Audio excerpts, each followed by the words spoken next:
السلام علیکم ناظرین، وفا وائس یوٹیوب چینل میں خوش آمدید۔ آج سے جو ہم کہانی شروع کرنا جا رہے ہیں وہ ہے حضرت موسیٰ علیہ السلام اور ایک جادوگر کی۔ تو آئیے اس کی پہلی قسط شروع کرتے ہیں۔ ناظرین، آپ نے ملک مصر کا نام ضرور پڑھا ہوگا۔ اس ملک پر ایک زمانے میں چرواہے بادشاہوں کی حکومت تھی۔ یہ لوگ اصل میں شام اور فلسطین کے رہنے والے تھے۔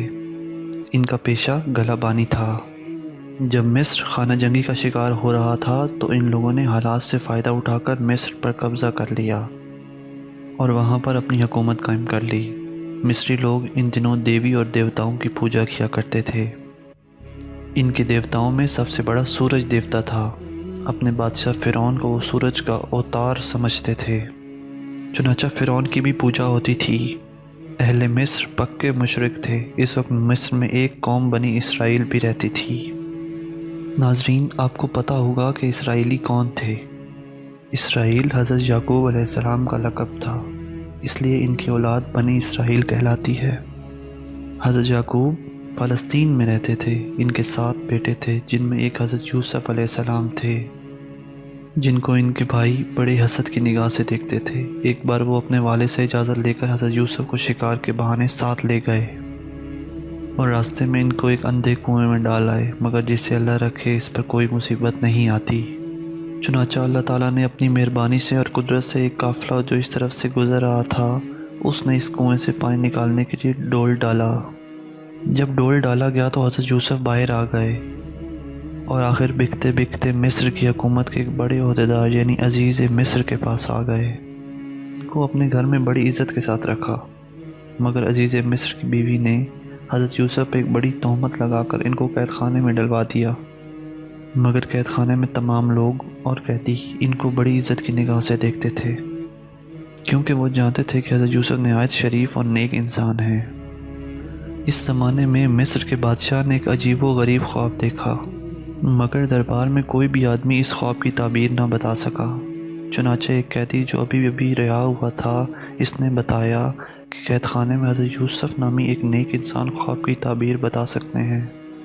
چنانچہ عزیز مصر نے فوری طور پر ان کو جیل سے دربار میں بلایا اور ان کو اپنا خواب سنایا۔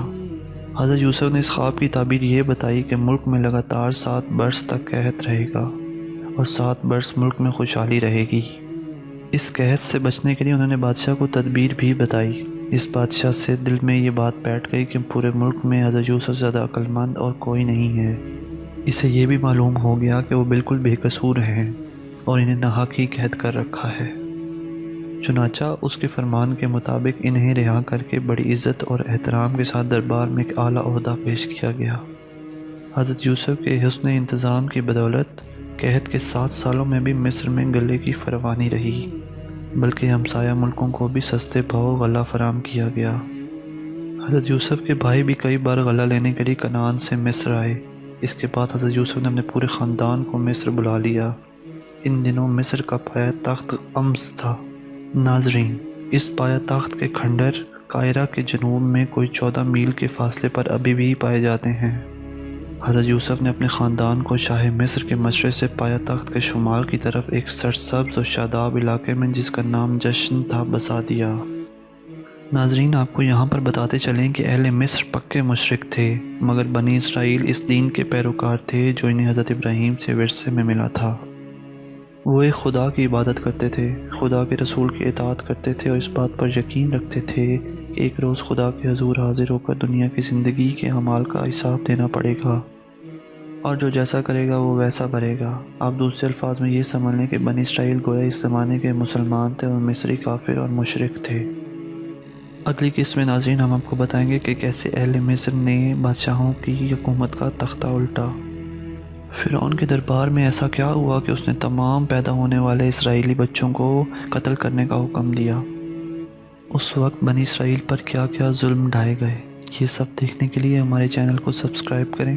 اگر آپ کو ویڈیوز پسند آ رہی ہیں تو ویڈیو کو لائک کرنا مت بھولیں اور بیل آئیکن کو ضرور دبائیں تاکہ آپ کو آنے والی ہر نئی ویڈیو کی اپڈیٹ ٹائم پر ملتی رہے۔ تب تک کے لیے اللہ حافظ۔